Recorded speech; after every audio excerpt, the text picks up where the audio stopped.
औज़ुबिल्लाहि मिनश्शैतानिर्रजीम बिस्मिल्लाहिर्रहमानिर्रहीम अस्सलामु अलैकुम वरहमतुल्लाहि वबरकातुहू। सूरह अनकबूत है मेरे सामने और सूरह अनकबूत की आयत नंबर 26 है। पारा नंबर 20 और रुकू नंबर 16 चल रहा है, 15 रुकू नंबर 15 चल रहा है। आयत नंबर 25 में मुशरिकीन का आखिरत में एक दूसरे से मदद मांगना और उम्मीद रखना और फिर नाउमीद होना और एक दूसरे को लान तान करना जिक्र हुआ है। अब आयत नंबर 26 में किसका जिक्र हुआ? इब्राहीम अलैहिस्सलाम का जिक्र चल रहा है। आयत नंबर 25 तक इब्राहीम अलैहिस्सलाम का जिक्र चला। अब आयत नंबर 26 में हज़रत लूत अलैहिस्सलाम का जिक्र फरमाया और लूत अलैहिस्सलाम हज़रत इब्राहीम अलैहिस्सलाम के ज़माने के पैगंबर हैं। एरिया का फ़र्क था, एक एरिया में हज़रत इब्राहीम अलैहिस्सलाम और दूसरे में लूत अलैहिस्सलाम मबूस फरमाए गए। और लूत अलैहिस्सलाम जब मबूस फरमाए गए, उनको नबूवत अता की गई तो उनको शरीयत दी गई, नई शरीयत नहीं दी गई। हज़रत इब्राहीम अलैहिस्सलाम की शरीयत के ताबे उन्होंने काम करना था।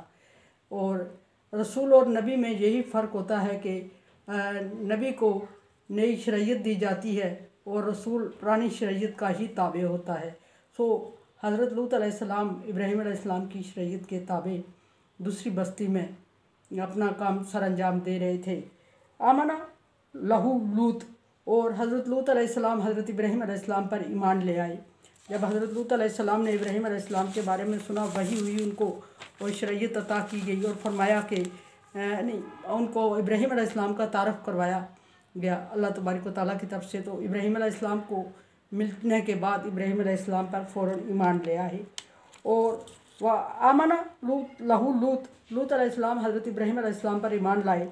वकाला, और फिर फरमाया इन्नी मुहाजिरुन इला रब्बी, मैं अपने रब की तरफ हिजरत कर रहा हूँ। हिजरत का मतलब ये है कि उन कामों को छोड़ रहा हूँ जो अल्लाह तबारक व तआला को पसंद नहीं है और अल्लाह तबारक व तआला की पसंदीदा कामों की तरफ रग़बत कर रहा हूँ। इन्नहु हुवा अज़ीज़ुल हकीम, बेशक अल्लाह तबारक व तआला गालिब और हिकमत वाला है। गालिब से मुराद ये कि पीछे भी बारहा जिक्र हुआ कि गालिब सिफ़त है अल्लाह तबारक व तआला की। अज़ीज़ का मतलब गालिब, और गालिब का मतलब ये कि अल्लाह तबारक व तआला अपने पसंदीदा लोगों को और अपने पसंदीदा दीन को गालिब करके रहेगा। बेशक वो दुनिया की नज़र में मगलूब होते हैं लेकिन हकीकत में वही गालिब होते हैं। और हकीम, दुनिया में मुश्किलात का सामना करना और बाज़ दफ़ा मगलूब हो जाना, ये अल्लाह तबारक व तआला की हिकमत है। वहबना लहू इसहाक व याकूब, और हमने, अल्लाह तबारक व तआला का फरमान है, हमने इब्राहीम अलैहिस्सलाम को इसहाक और फिर इसहाक अलैहिस्सलाम को याकूब अता फरमाए। यानी इब्राहीम अलैहिस्सलाम की नस्ल का जिक्र हुआ कि इब्राहीम अलैहिस्सलाम को अल्लाह तबारक व तआला ने बेटों से नवाजा। इब्राहीम अलैहिस्सलाम के दो बेटे, हज़रत इसहाक अलैहिस्सलाम जो बड़े थे और हज़रत इस्माईल अलैहिस्सलाम छोटे। अब ये दोनों अलग-अलग इनकी माएँ थीं। और हज़रत इब्राहीम अलैहिस्सलाम ने जब इस्माईल अलैहिस्सलाम का जन्म हुआ तो हज़रत हाजरा अलैहिस्सलाम को जाके वाज़े रहे कि हज़रत इसहाक अलैहिस्सलाम की माँ का नाम सारा और हज़रत इस्माईल अलैहिस्सलाम की माँ का नाम हाजरा था।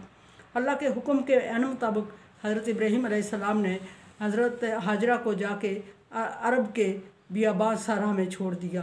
ये एक बज़ाहिर बहुत बड़ी ज़्यादती है और है भी ज़्यादती कि कोई ऐसी औरत जो बच्चे को जन्म देने वाली हो, उसको जाके ऐसे बियाबान वादी में जहाँ पानी नाम की चीज़ भी नहीं है, बाकी चीज़ें तो अलादा, वहाँ छोड़ देना और ख़ुद उसको तन्हा छोड़ के वापस हो जाना। लेकिन ये अल्लाह तबारक व तआला का हुक्म था, ये पैगंबर थे इब्राहीम अलैहिस्सलाम, इसलिए ये नहीं कहा जा सकता कि इब्राहीम अलैहिस्सलाम ने ज़्यादती की, बल्कि अल्लाह तबारक व तआला के हुक्म को बजा लाते हुए हज़रत इब्राहीम अलैहिस्सलाम ने ये काम सर अंजाम दिया। और अल्लाह तबारक व तआला यहाँ फरमा रहे हैं कि और हमने उसको इसहाक और फिर याकूब अता फरमाए। क्या मतलब इसहाक और याकूब? हज़रत इसहाक की औलाद में से पैगंबर थे सारे बनी इसराइल के जितने पैगंबर गुजरे हैं हज़रत इसहाक अलैहिस्सलाम की औलाद में से थे। और हज़रत इसहाक की औलाद में हज़रत याकूब अलैहिस्सलाम को जिक्र हुआ और याकूब अलैहिस्सलाम की औलाद में से सारे पैगंबर बनी इसराइल के गुजरे हैं। और फिर इस्माईल अलैहिस्सलाम की औलाद में से सिर्फ नबी सल्लल्लाहु अलैहि वसल्लम आखिर में अल्लाह तबारक व तआला ने मबूस फरमाए। उससे पहले जितने पैगम्बर गुजरे हज़रत इब्राहीम अलैहिस्सलाम की औलाद में से ज़रूर थे, लेकिन इब्राहीम अलैहिस्सलाम के बड़े बेटे हज़रत इसहाक़ अलैहिस्सलाम की औलाद में से, और इसहाक़ अलैहिस्सलाम में से भी हज़रत याकूब अलैहिस्सलाम की औलाद में से सारे पैगम्बर गुजरे हैं बनी इसराइल के। हज़रत याकूब अलैहिस्सलाम का लक़ब इसराइल था। इसरा का मतलब फ़ारसी का लफ्ज़ है ये। इसरा का मतलब बंदा और इल का मतलब अल्लाह, अल्लाह का बंदा। इसीलिए हज़रत याकूब अलैहिस्सलाम की तमाम औलाद को बनी इसराइल या बनु इसराइल कहा जाता है। बनु इसराइल से मुराद 2 पीढ़ी होती है, जैसे बेटे और पोते, उनको बनु के नाम से ताबीर किया जाता है। उसके बाद जो नस्ल चलती है वो बनी कहलाती है। लेकिन इसलिए कुरान पाक में बाज़ जगह इस याकूब अलैहिस्सलाम की औलाद को बनी इसराइल फरमाया गया और बाज़ दफ़ा बनु इसराइल है। ये बात दूसरी तरफ निकल रही है, बारहा मैंने इसको जिक्र किया।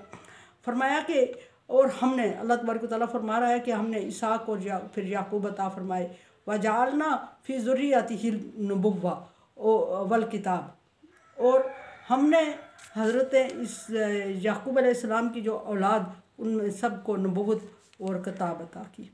हर एक यानी कि सबको से मतलब ये कि याकूब अलैहिस्सलाम के तमाम बेटे पैगम्बर गुजरे हैं, बेटे नहीं तमाम नस्ल में से हर एक नस्ल में पैगम्बर गुजरा है और याकूब अलैहिस्सलाम की नस्ल में से गुजरा है।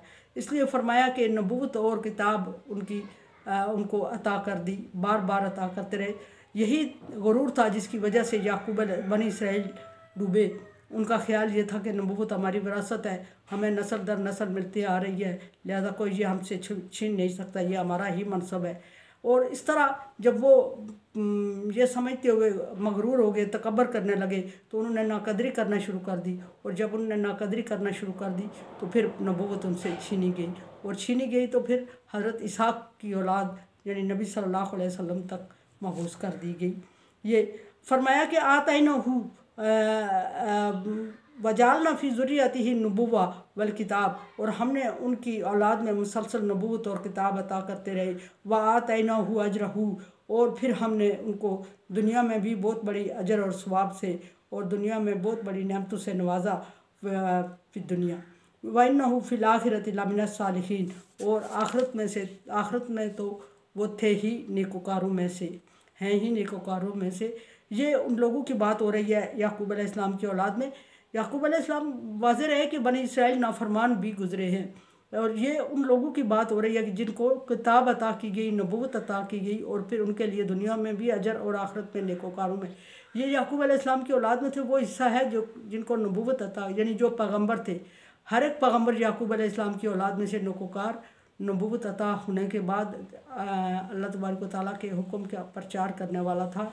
और उसके बरक्स उन्हीं में से कुछ लोगों ने इनकार किया और नबियों की नाकदरी की और नबियों को जुटलाया। उनका जिक्र यहाँ गुनाहगारों की लिस्ट में हो रहा है। ये जो नेकोकार नबूवत और नबूवत से सरफराज फरमाया, किताब दी और फिर अजर दिया, फिर ये आखिरत में नेकोकार, ये सिर्फ पैगम्बर के लिए जो बनी इसराइल के पैगम्बर थे इस याकूब अलैहिस्सलाम की औलाद में से, और जो इक्का दुक्का लोग उन पैगम्बरों पर ईमान लाने वाले थे, ये उनकी बात हुई है। और अनसमझे देखे समझे और सब्सक्राइब करें और सदका जारिया में मेरा साथ दे। अल्लाह तबारक व तआला का हुक्म तावनु अला बिर्रि व तक़वा, नेकी और भलाई के कामों में एक दूसरे से तावन करें। सो चैनल को सब्सक्राइब, शेयर और लाइक करके तावन करें।